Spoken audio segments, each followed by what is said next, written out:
Boa tarde, são 17 horas aqui em Paris, os títulos do jornal. Liliana Henriques. Em Bruxelas, os 27 e os Estados Unidos anunciaram a criação de um grupo de trabalho para tornar a Europa menos dependente das energias fósseis da Rússia. Etiópia, os rebeldes do Tigre comprometeram-se esta sexta-feira a respeitar um cessar-fogo, horas depois do governo etíope ter anunciado uma trégua humanitária ilimitada. Connosco no estúdio está Dusko Sekulic na realização e de imediato as notícias. RFI, a Rádio do Mundo.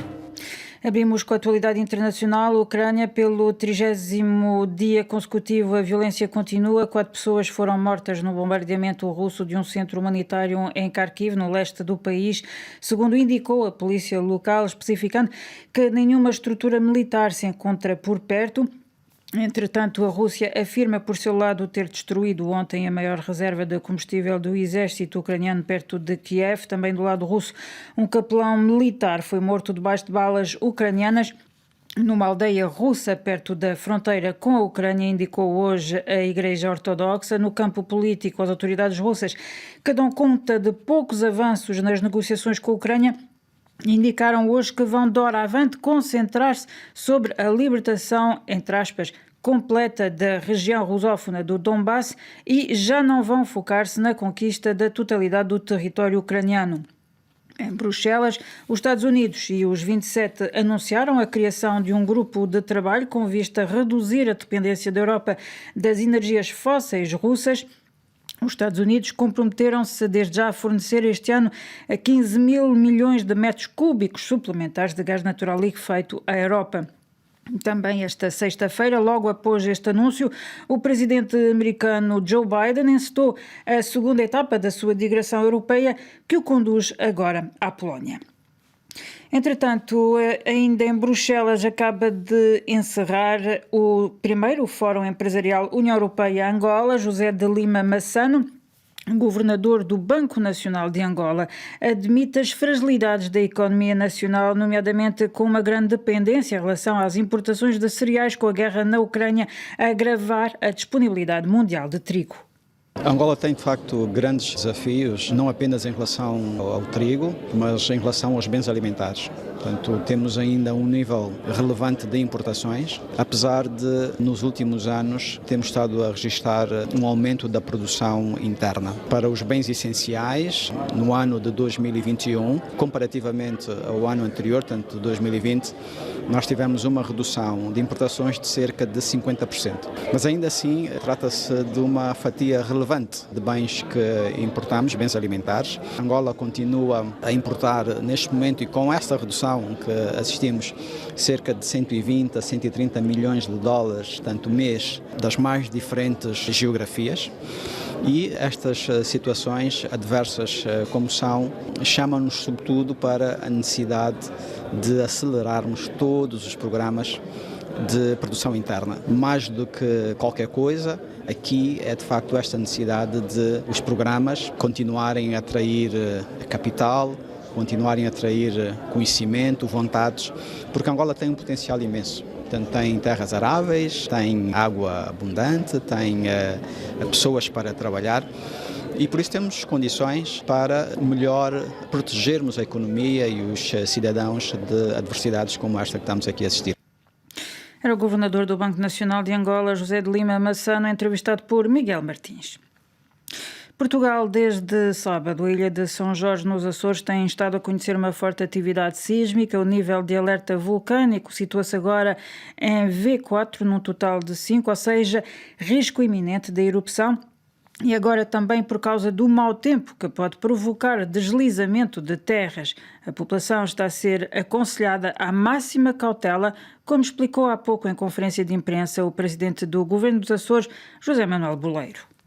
Não há nenhuma declaração de evacuação e, portanto, nessa matéria não pode ser transmitida qualquer situação de evacuação do município de Valas, com exceção, reforço, com exceção daquelas situações de mobilidade condicionada.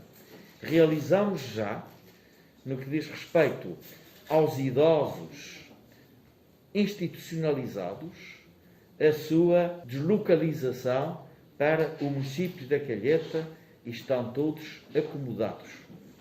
O outro dado, também perfeitamente excepcional, publicado já hoje, é referente ao despacho do Sr. Secretário-Regional da Saúde e Desporto relativamente à declaração de alerta para a situação excepcional das Fajãs do Concelho de Valas, em São Jorge, que determina o condicionamento da acessibilidade às Fajãs e também a saída dos residentes nas mesmas durante o fim de semana e para a salvaguarda das pessoas.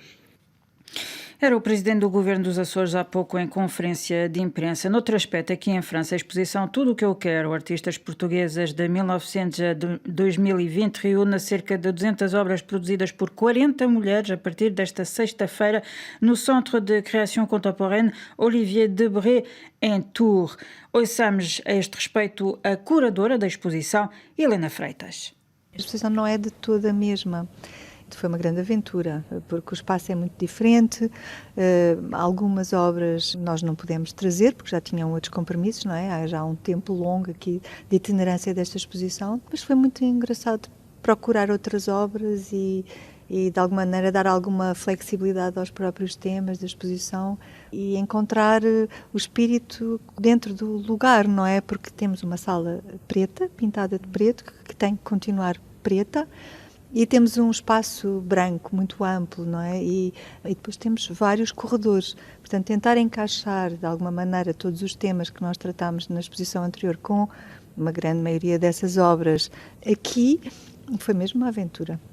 Mas é de facto uma exposição que tem obras novas, tem as mesmas artistas. Nós fizemos questão de apresentar todas as artistas.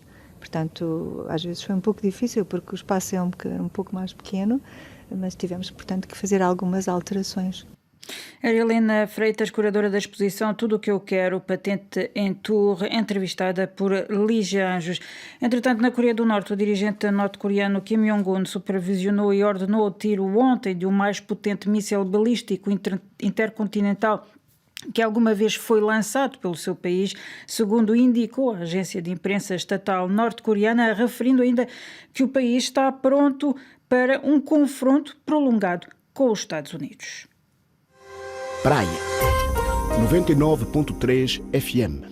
Senegal, em Dakar, tem estado a decorrer esta semana o 9º Fórum Mundial da Água sob o tema Segurança da Água para a Paz e o Desenvolvimento, no qual Portugal está representado pelo Ministro do Ambiente, João Pedro Matos Fernandes, que elogiou o Senegal pela organização deste fórum ao sono. Foi um grande nono Fórum Mundial da Água, uma grande organização pelo Senegal. O Senegal teve aqui uma tarefa difícil, mas cumpriu.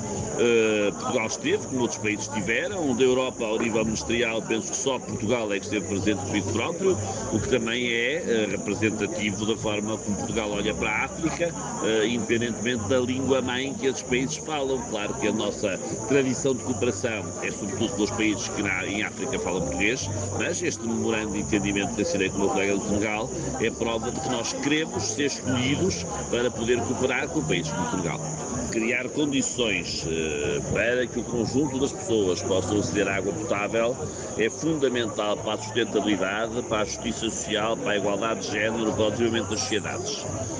Era o ministro português do Ambiente, João Pedro Matos Fernandes, entrevistado pelo nosso correspondente em Dakar, Cândido Camara. Etiópia, os rebeldes do Tigre comprometeram-se esta sexta-feira a respeitar um cessar-fogo horas depois do governo etíope ter anunciado uma trégua humanitária ilimitada em conflito há 17 meses com o exército da Etiópia. Os rebeldes do Tigre dizem estar comprometidos com a aplicação de uma cessação das hostilidades com efeito imediato e pediram ao governo etíope a apresentação de medidas concretas para facilitar o acesso a essa região do norte da Etiópia que se encontra sob a ameaça de fome. Entretanto, em Cabo Verde, o primeiro-ministro cabo-verdiano pediu hoje a contenção e poupança no consumo de combustíveis e eletricidade face ao aumento do preço dessas fontes de energia. Ulisses Correia e Silva, tendo anunciado, por outro lado, cortes nas despesas públicas para financiar as medidas de mitigação, numa altura em que, recordou ainda o governo, o país continua a lutar contra a Covid-19.